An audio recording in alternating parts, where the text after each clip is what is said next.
შვილის ქუჩაზე მცხოვრები სოციალურად დაუცველი ოჯახი მთავრობას დახმარებას თხოვს. ოჯახის დიასახლისის განცხადებით მას სოციალურ სააგენტოს ორჯერ მიმართა, მაგრამ პასუხად ორივეჯერ უარი მიიღო.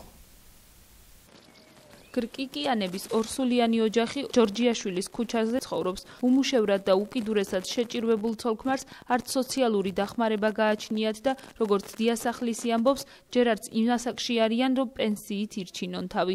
პურის ფულსაც ქუჩაში მოპოვებული ჯართით შოულობენ. როგორც გულო გრკიკიანი ამბობს, მან განცხადებით ორჯერ მიმართა სოციალურ სააგენტოს, თუმცა პასუხად დახმარებაზე ორივეჯერ უარი მიიღო. ორჯერ დავწერე განცხადება. არც ჯერ ყურადღება არ მომაქციეს, არ მომეხმარეს. ახლა საერთოდ დიდი ქულა დაწერა 87,440. რა ის? რა მაგაქან იმპერი? არც პენსია გვაქვს ჩვენ, ვაფშე არანაირი სახელმწიფოსგან არაფერი საერთოდ არ გვაქვს ჩვენ.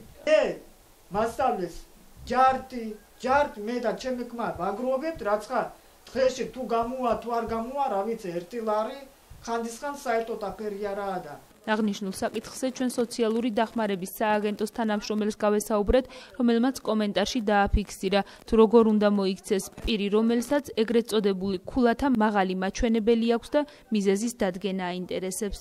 ქულაზე აქვს რაიმე პრეტენზია, ჩვენ აქ გავაცნობთ დეკლარაციას, დავეხმარებით. დეკლარაციის გაცნობის შემთხვევაში თუ კანონმდებლობა გვაძლევს ამის უფლებას, შეუძლია მოქალაქეს 1 წლამდე გადამოწყვეტეს. ჩვენ სატელეფონო ხაზზე დაუკავშირდით კიკიანების ოჯახს და სოციალური სააგენტოს მიერ მოწოდებული ინფორმაცია გადავეცით.